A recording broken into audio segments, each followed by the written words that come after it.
Good morning, good afternoon, good evening to all. My name is Sevi and I hope you're doing well. Today I'm here to talk about the struggle to keep your faithfulness to God.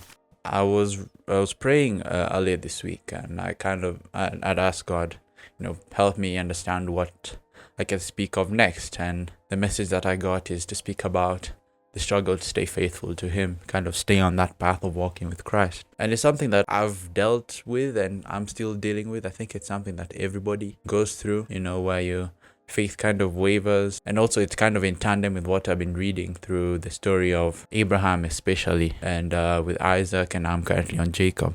But just putting some more emphasis on Abraham. At first, Abraham was the man of faith, right? A lot of people, and a lot of Christians know him as the man of faith, the man who left all that he had to go to a place that he didn't know. And he trusted in God on that front. But Abraham wasn't 100% perfect. Remember, everybody knows of the promise that he was given, that even at his old age, that him and Sarah would have a child. Even in Genesis 18, 3 men had visited Abraham, and I remember he was talking with them, and one of them said, I can't remember the exact verse, but one of them had said that they've come to deliver a message that, God will keep his promise and Sarah will bear a son with Abraham. And Sarah laughed, right? And going beyond that point, Abraham had a child before Isaac with Hagar, right? Which also led to Sarah being jealous. But he had a son called Ishmael who came before Isaac. So Abraham didn't really put his full faith in God to give him a son. Kind of didn't believe it, right? Because, at that point, especially if you go through the book of Genesis, at that point he was old. He was like really old to have a son. This was after now when you go through the whole lineage from Noah to Terah, right? You see people having a lot of children at older ages, but they lived for like 500 years. We see at this point in the world that there are not so many people that are living that long.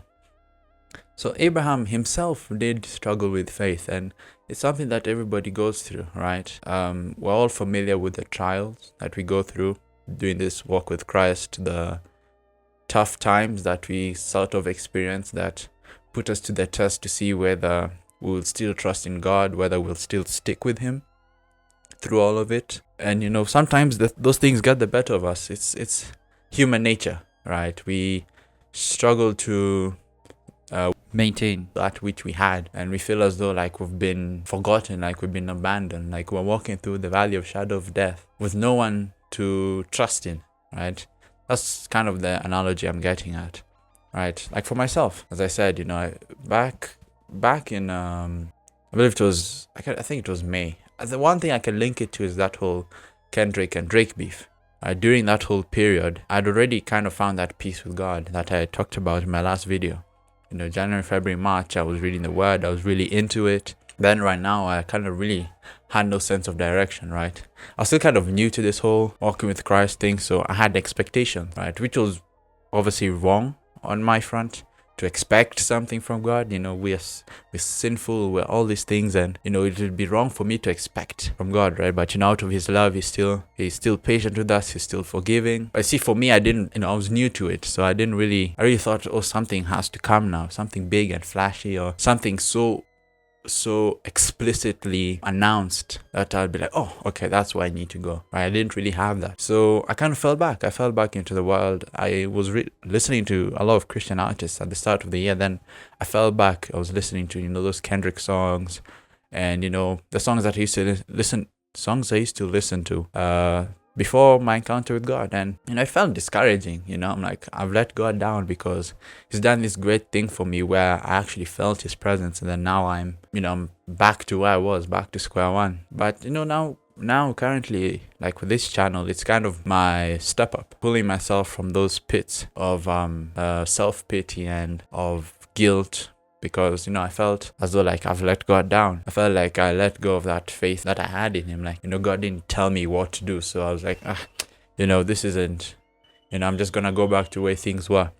So the point I'm trying to get at is that everybody struggles with faith, right? There are a lot of events and there are a lot of things that happen in this world that will discourage you. Things and people that will discourage you, that will put you to the test. There's a lot of things that will cause you to stumble off that path. A lot of analogies of the path of Christ is often a narrow, I don't know if you've seen those depictions, but it's often two roads that split at a junction. This one is often more narrow and this one's often more wide. So you'd find that the path to Christ is narrow, the path to the world, which looks big and flashy, is wide and attractive and whatnot. So it's not wrong to sometimes feel like things, it's not wrong to feel, right? It's just what you do with that feeling that counts, right? There are times where you feel like you've let God down. There are times where you feel like you're really upset with yourself for the things that you've done.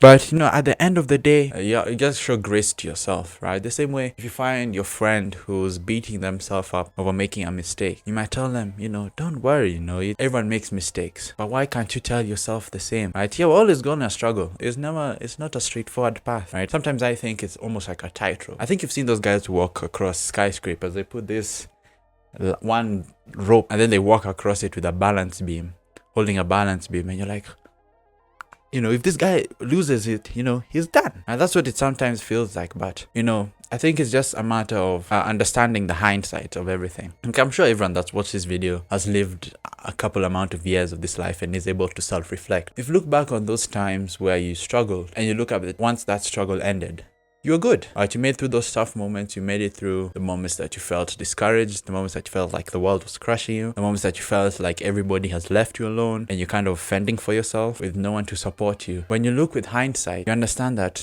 I pulled through, and it's no different, right? As we're told in 1 Corinthians 10:13. Obviously, it's to do with temptation, but in the Message, it says that God doesn't allow us to be tested beyond what we can bear, and that God will always create a way out. The verse is on temptation, but I just want to use that kind of quotation. I believe it's the second sentence in the verse.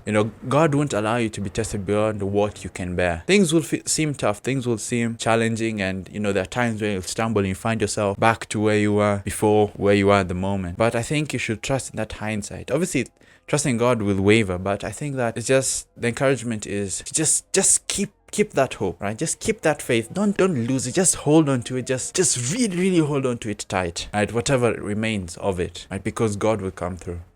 God will come through, right? We're told, this is Jeremiah 29:11. I know the plans that I have for you, right? Yes, things will seem tough, but God has a plan. Yeah, you might struggle through now, but imagine what would happen once this struggle is over. It'll be a testimony worth telling, a testimony that will encourage others to be strong in their walks with Christ, a testimony that even yourself, that would even provide yourself the courage to go for more, to know that you can handle certain levels of trials, certain levels of disappointment, of self-guilt, of self-pity, and all these things that you go through during trials. You're able to understand that you can handle it. And that's kind of the point I'm getting to, is that just hold on to that small sliver of faith.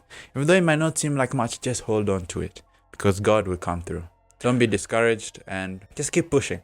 Just keep pushing. There's still a lot of I don't know what God's plan is for you. You on your own, and even I don't know what the plans He has for me. But I trust that when I tell Him what's in my heart, He knows what's in my heart and He knows what's there for me. I can put my faith in that and put my faith in knowing that He'll protect me, He'll provide.